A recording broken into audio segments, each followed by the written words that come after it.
আমরা পূজা অর্চনা চ্যানেলের পক্ষ থেকে বিভিন্ন সময় একাধিক বিষয় আলোকপাত করার চেষ্টা করেছি। সেখানে আমরা উল্লেখ করেছিলাম যে আমাদের যে ধর্মশাস্ত্র আছে, পুরাণ আছে, এমনকি সনাতন শাস্ত্র সমগ্রই স্ববিরোধিতায় পরিপূর্ণ। সর্বত্র একই সিদ্ধান্তকে স্বীকার করা হয়নি। পুরাণ অনুসারে, পুরাণান্তরে বা ধর্মশাস্ত্রকে ভেদে বিভিন্ন মতবাদের এক এক রকম রূপ প্রকাশ পেয়েছে। একটা উদাহরণ দিচ্ছি। বিষ্ণু ধর্মোত্তর পুরাণ বলছে মাল্যানু লেপনাদ অগ্রম ন প্রদদাত্ত কস্যচিৎ অন্যত্র দেবতা বিপ্র গুরুনাং ভৃগুনন্দন।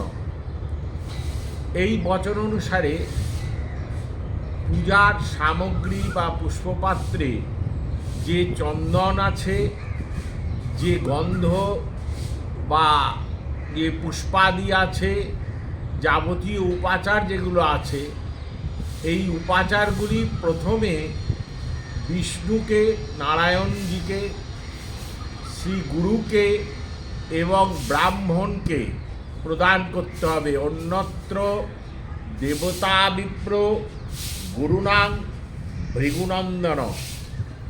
এই তিনজনকে এই অগ্রভাগ না দিলে আর কাউকে দেয়া যাবে না। এই বাক্যকে আরও বলিষ্ঠ করেছে অগ্নিপুরাণের একটা বচন, যেখানে বলছে নারায়ণের পূজাই আগে করতে হবে, বিষ্ণু পূজা আগে করতে হবে। সেখানে বলছে অর্চয়িতা জগন্নাথম শুভং কর্ম সমাচরেত দত্তাগ্রং দেবদেবায় তচ্ছেষান্যুপযঞ্জয়েত। অগ্নিপুরাণের বচন। অর্চয়িতা জগন্নাথ শুভং কর্ম সমাচরে। বিষ্ণু জগন্নাথ, তাকে প্রথমে পুজো করতে হবে যে কোনো শুভ কর্ম। কিন্তু এবার আমরা আরও একটু যদি গভীরে প্রবেশ করি, সেখানে গিয়ে দেখব একরকম সিদ্ধান্ত ব্যক্ত হচ্ছে। কি বিষয়ে? না, সূর্যার্ঘ্যের বিষয়ে। সূর্যার্ঘ্যের বিষয়ে ভবিষ্য পুরাণের বচন বলছে, ব্রহ্মপুরাণের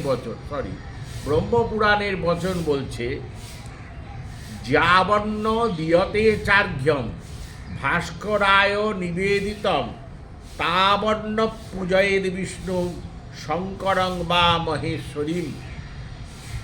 মন দিয়ে শুনবেন। যাবন্ন দিয়তে চার্ঘ্যম ভাস্করায় নিবেদিতম তাবন্ন পূজয়েদ বিষ্ণু শঙ্করং বা মহেশ্বরী।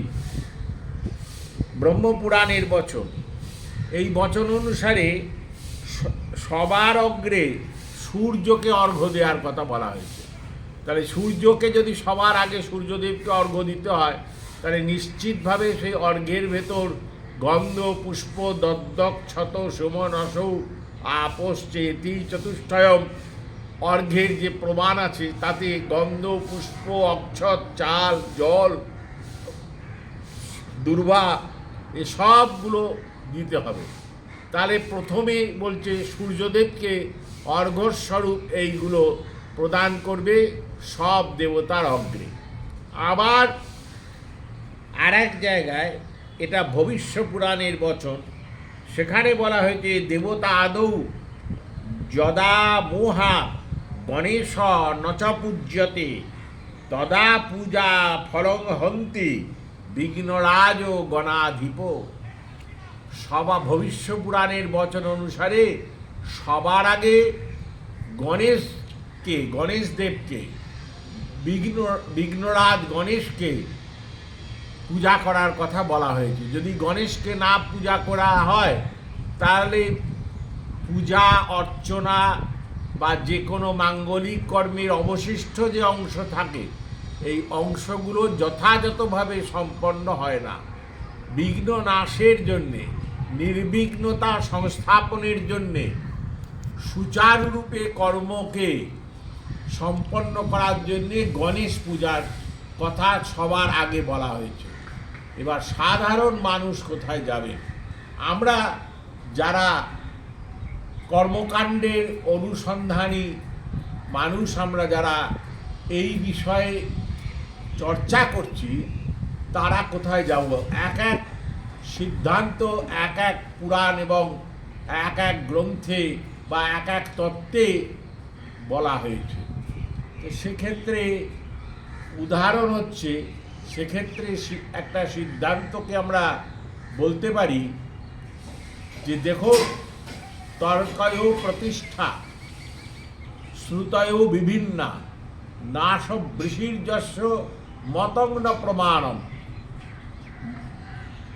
তর্কয় প্রতিষ্ঠা শ্রুতয় বিভিন্না, নানা রকম তর্ক বিতর্ক সিদ্ধান্তকে গ্রন্থকে অনুসরণ করলে এক এক রকমভাবে সিদ্ধান্ত নির্গত হবে। তাই জন্য সব থেকে বড় হচ্ছে তর্কয় প্রতিষ্ঠা শ্রুতয় বিভিন্না নাশ বৃষির্যস্য মতং ন প্রমাণম ধর্মস্য তত্ত্ব নিহিত গুহায়াম। ধর্মের মূল তত্ত্ব কোথায় যে লুক্কায়িত আছে, কোথায় যে সংস্থাপিত আছে, সে কেউ জানে না। মানব দেহ, এই যে মানব শরীর আমরা ধারণ করেছি, দেবতাগণই জানতে পারেননি, আমাদের পক্ষে জানা সম্ভব নয়। সে আমরা টোল খুলেই পড়াই, আর আমরা ইউনিভার্সিটিতেই পড়াই, আর বা আমরা 6টা তীর্থ হই, 10টা তীর্থ হই, মহাপাধ্যায় হই, যে কোনো সিদ্ধান্ত বাগিস হই না কেন, ধর্মস্য তত্ত্বম নিহিত গুহায়াম। তাহলে পথটা কি আছে বাকি? মহাজন জিন গত স্বপন্থা।